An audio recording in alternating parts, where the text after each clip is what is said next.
Buenas, mi nombre es Gineris García y inicio con las preguntas realizadas al psicólogo. Primera pregunta: ¿cómo el docente de educación física puede generar en el estudiante respuestas más eficaces ante los estímulos?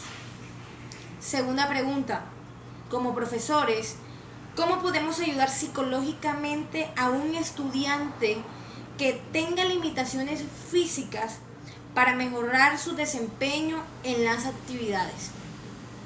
Lado García, le daremos continuación a las preguntas. ¿Por qué se presenta nerviosismo y negatividad en un estudiante al momento de realizar una competencia escolar? Cuarta, ¿qué pasa cuando un estudiante no le da respuesta a un estímulo sensorial? Pregunta número 5. ¿Cómo considera usted que debe ser el comportamiento de un estudiante ante una práctica de entrenamiento o competencia? Pregunta número 6. ¿Cuál es el papel del docente ante las situaciones de tensión, nerviosismo o inseguridad? Muy buenas, mi nombre es Geltri Brito, soy psicóloga clínica de la Universidad de San Buenaventura, especialista en gerencia en el recurso humano de la Universidad de Santander, UDES de la ciudad de Valledupar. Tengo más o menos unos 10 años de experiencia en el área de la psicología.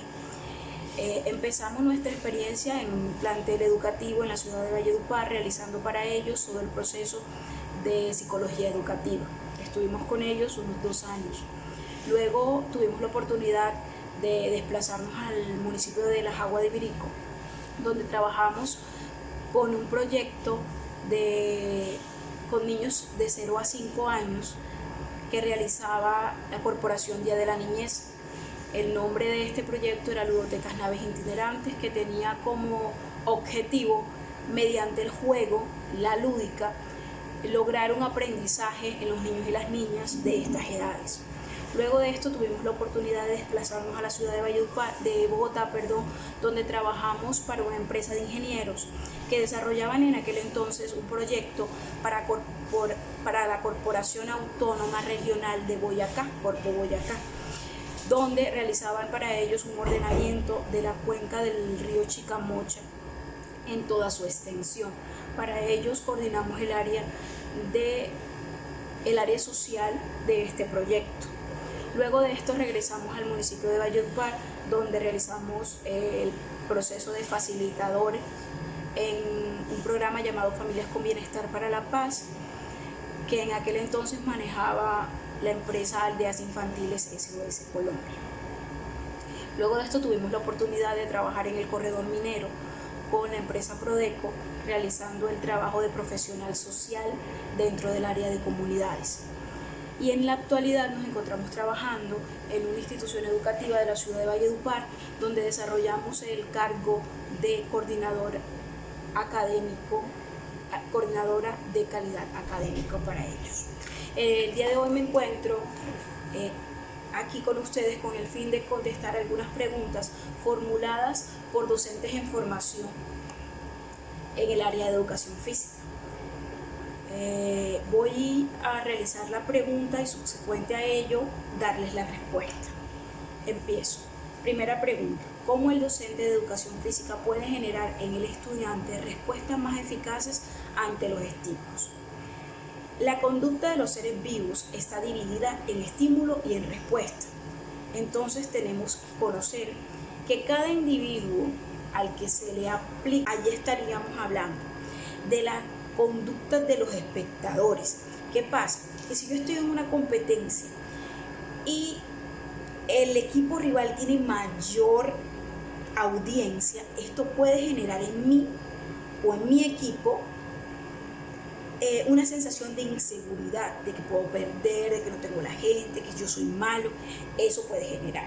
También lo pueden hacer el proceso de existe un árbitro con el que ya yo he jugado, que me ha pitado el partido, que a mí no me gusta. Esto también puede generar una tensión importante dentro de ese espacio.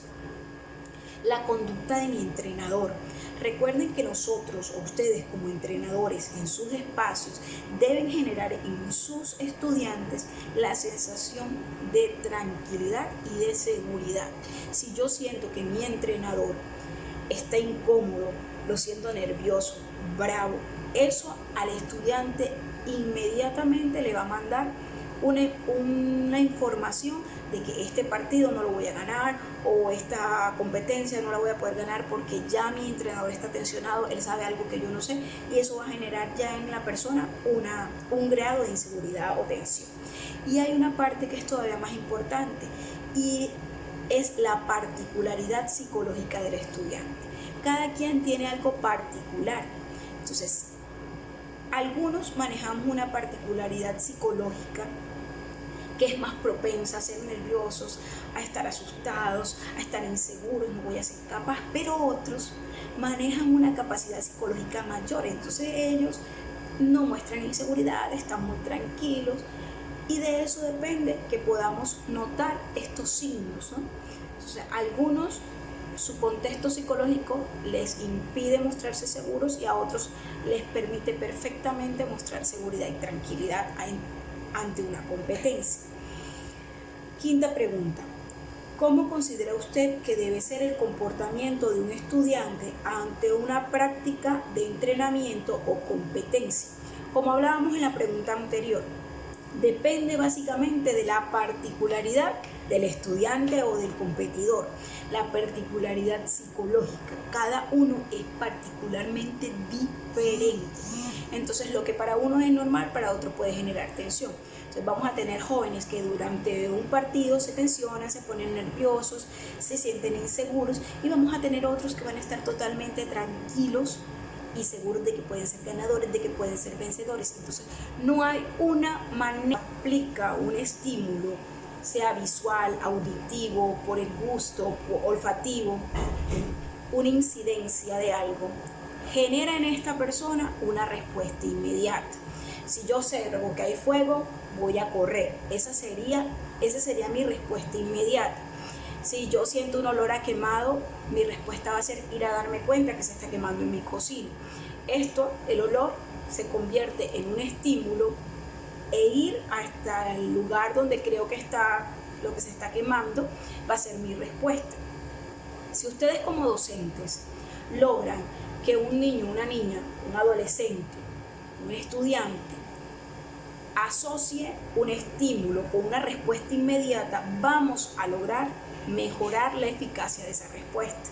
Eso quiere decir que si yo en mi entrenamiento le muestro a mi estudiante una luz y subsecuente a esa luz él debe correr hacia un lugar, él bajo la práctica va a lograr generar una mayor eficacia en esa respuesta. Entonces sí es posible mejorar la respuesta ante un estímulo. Segunda pregunta, ¿cómo los profesores pueden ayudar psicológicamente a un estudiante que tenga limitaciones físicas para mejorar su desempeño en las actividades? Lo primero es que el docente conozca a cabalidad cuáles son las discapacidades o las limitaciones que tiene este estudiante. Y a su vez, que en conjunto o de la mano con la psicóloga del plantel logren desarrollar una estrategia de trabajo con esta niña o este niño. ¿Sí? Debe ser una estrategia individual. Pero aquí lo más importante es no que logremos que este niño o esta niña se desarrolle, porque si bien podemos llegar a hacerlo dentro de las instituciones educativas, es mucho más complicado porque no trabajamos con uno ni dos niños, siempre tenemos grupos más extensos y eso complica mucho más el trabajo. Lo que queremos lograr en este ambiente es que el niño y la niña se sientan incluidos dentro de las actividades que realizamos con el grupo en general. Eso es lo importante de ese proceso. Tercera pregunta, ¿qué pasa si un estudiante no responde a un estímulo sensorial? Y ahí me voy a algo. Es importante que sepamos que científicamente se ha comprobado que el 15.5% de los niños en edad escolar de la población general tienen dificultades en la regulación sensorial, de su entorno. ¿Esto qué significa? Que algunos niños pueden presentar mayor dificultad que otros en el procesamiento de los diferentes estímulos. Esto se conoce como desorden en el procesamiento sensorial, y es una condición que le complica al individuo generar una respuesta ante un estímulo. Eso quiere decir que mis sentidos reciben el estímulo, pero yo no soy capaz de generar una respuesta adecuada para ese estímulo. Si yo como docente observo que un niño o una niña tienen una dificultad sensorial, lo que debo realizar es de inmediato una remisión formal a la psicóloga del plantel o al psicólogo del plantel, describiéndole cuál es la problemática que yo he observado. Y es ella o él quien debe activar las rutas para determinar qué tipo de problema tiene el niño o la niña y cómo debemos trabajar con este. Él y ella es quien me debe dar a mí las herramientas necesarias para poder realizar un trabajo adecuado con esa niña o ese niño. Cuarta pregunta. ¿Por qué se presenta inseguridad y nerviosismo en un estudiante que practica algún deporte al momento de la competencia a nivel escolar? Esto se puede presentar por muchos motivos, pero hoy vamos a aclarar los que tienen mayor incidencia. La importancia de la competencia. ¿Qué pasa?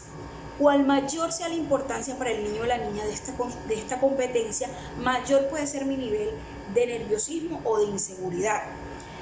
La composición de los participantes de la competencia. Eso quiere decir, muchachos, que dentro de mi entorno escolar existen muchas rivalidades. Cuando yo realizo unas actividades escolares de competencia, ya hay unas rivalidades entre un grado y otro, entonces esto genera mayor tensión. No es lo mismo que ustedes coloquen a jugar a los alumnos del grado 11 con los alumnos del grado octavo. Esto tal vez para los alumnos de 11 no genere ninguna tensión, y para los alumnos de octavo no mucha tampoco. Saben que van a competir contra unos jóvenes que están muy por encima de ellos, que tienen tal vez mayores potenciales, y ellos hasta se pueden relajar con esta información. Pero si ustedes ponen una competencia entre un alumno de décimo y un alumno de 11, donde ya existen rivalidades, esto generaría mayor tensión y mayor inseguridad para los unos o para los otros. La organización de la curricularmente diferente. Entonces, lo que para uno es normal, para otro puede generar tensión. Entonces, vamos a tener jóvenes que durante un partido se tensionan, se ponen nerviosos, se sienten inseguros, y vamos a tener otros que van a estar totalmente tranquilos y seguros de que pueden ser ganadores, de que pueden ser vencedores. Entonces, no hay una manera de describir lo que sería normal dentro de una competencia, pero sí podríamos hablar de que debe existir un grado de nerviosismo ante la posibilidad de una competencia. Distinto es en un proceso de entrenamiento. El niño durante el entrenamiento puede estar fresco, simplemente está con sus compañeros, está compartiendo un entorno que es adecuado, que él disfruta, entonces no va a generar ninguna tensión para él o para ella. Sexta pregunta. ¿Cuál es el papel del docente ante la situación de tensión, nerviosismo o inseguridad? Allí es donde ustedes como docentes juegan un papel bien importante, porque si ustedes saben y tienen el conocimiento de que uno de sus competidores o uno de sus estudiantes maneja un grado de tensión mucho más alto, yo debo estar atento a esas reacciones, a qué es lo que está pasando, cómo debo manejarlo. Eso es lo que yo debo hacer. Observar lo que está pasando y cómo yo voy a manejar esa situación. Brindar el apoyo necesario para que ese estudiante se muestre más tranquilo. Utilizar el reforzamiento positivo para que él o ella estén más tranquilos en el momento de la competencia. ¿Y a qué me refiero con reforzamiento positivo? Decirle a esta persona que es capaz, que si podemos, que si no podemos ganar esta competencia, al menos nos va a servir como un proceso de aprendizaje. Eso es importante. Siempre que yo le digo que tú eres capaz, yo estoy reforzando de manera positiva a ese niño o esa niña. Y también debo ayudar a tomar la conciencia de que este proceso es un proceso momentáneo. Recuerden siempre que la competencia es eso, momentánea. Estoy compitiendo, tiene un inicio, tiene un fin. Termina cuando deba terminar. Entonces no es un proceso que me deba generar mayor tensión. ¿Por qué? Porque hay un tiempo estipulado para la competencia. Entonces es importante que nosotros hagamos que nuestros estudiantes sepan que son procesos y que estos procesos a pesar de que muchas veces son importantes para ellos y ellos deben verlo como algo importante, también es cierto que no deben generar mayores molestias en ellos. Estas son todas las preguntas, ha sido un gusto estar con ustedes, espero haber sido clara con mis respuestas y hasta un próximo momento. Recuerden, mi nombre es Heltri Brito y ha sido un gusto estar con ustedes.